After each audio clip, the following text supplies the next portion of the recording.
అందుకే దీన్ని మనం గుర్తుపెట్టుకోవాల్సింది విద్య. చాలామంది ఈ సిటీ వల్ల లాభాలు ఏంటంటున్నారు. ఇదే మరిగన్నారు నన్ను హైదరాబాద్లో. ఏం చేశావు నువ్వు? హైటెక్ సిటీ నుంచి ఒక రోడ్డు వేసావు ఎయిర్పోర్ట్కి, ఇంకేముంది ఇక్కడ అన్నారు.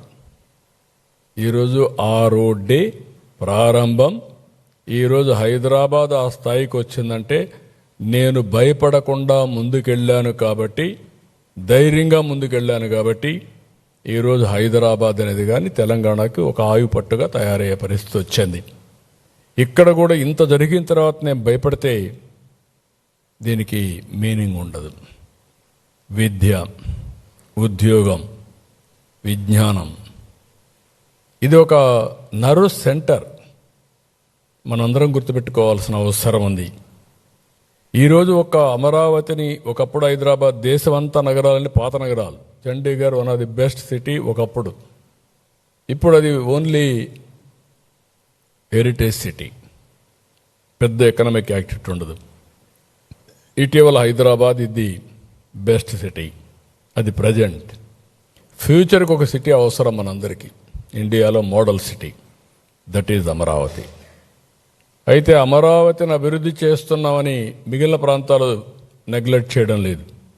విశాఖపట్నం, అమరావతి రీజియన్, తిరుపతి రీజియన్, 3 రీజియన్లు కాబట్టి అన్ని టౌన్స్నే కాకుండా ఆ ప్రాంతాన్ని అభివృద్ధి చేసే బాధ్యత తీసుకుంటున్నాం.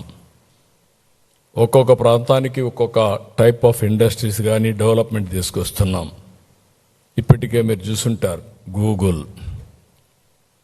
Arcelor Mittal steel city, green ammonia Ramayapatnam, quantum valley Amaravati, drone city, space city, అదే మరి electronic city, horticulture hub Rayalaseema, aquaculture, irrigation మీద ఫోకస్ పెట్టాం.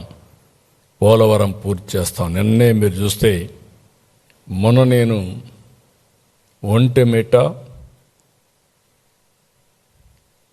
సీతారాముల కళ్యాణానికి వెళ్ళాను.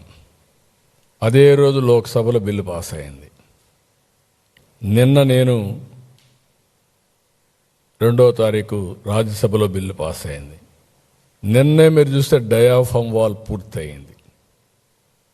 ఈ 2 సింక్రనైజ్ అయినా అంటే చరిత్రలో ఏ విధంగా వస్తాయి, ఒక్కొక్కటే ముందుకు పోయే పరిస్థితి వస్తుంది. ఇది 2027 బిఫోర్ గోదావరి పుష్కరాలు పోలవరం పూర్తి చేసి జాతికి అంకితం చేస్తాం. ఇంత జరిగిన ఇవన్నీ కూడా చూస్తే ఎవరికైనా కొంచెం ఆలోచిస్తారు. కానీ వైసీపీకి మాత్రం భగవంతుడు ఆ బుద్ధి ఇవ్వలేదు, జ్ఞానం ఇవ్వలేదు. ఏ విధంగా అభివర్ణించాలని కూడా అర్థం కావడం లేదు. ఇంకా విషయాన్ని దిమ్ముతున్నారు, అహంకారాన్ని ప్రదర్శిస్తున్నారు. పార్లమెంట్లో 2 సభల్లో చట్టబద్ధత దక్కితే తట్టుకోలేకపోతున్నారు.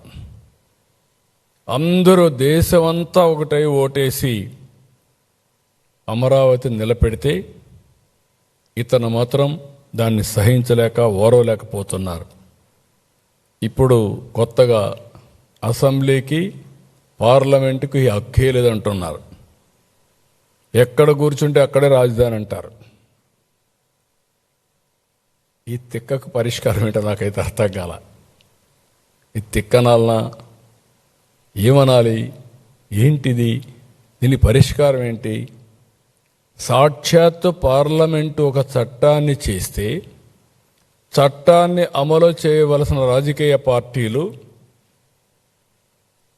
పార్లమెంటుకి అధికారం లేదు, మీరెవరు చట్టం చేయడానికి? అంటే నేను వస్తే నేను అధికారం వస్తుంది, నేను మళ్ళా ప్రజలు మోసం చేస్తాను, నేను అధికారం తెచ్చుకుంటాను, తెచ్చుకున్నప్పుడు నేనేం చేస్తాను చూస్తారు అని బెదిరిస్తే ఏమనాలని అడుగుతున్నా.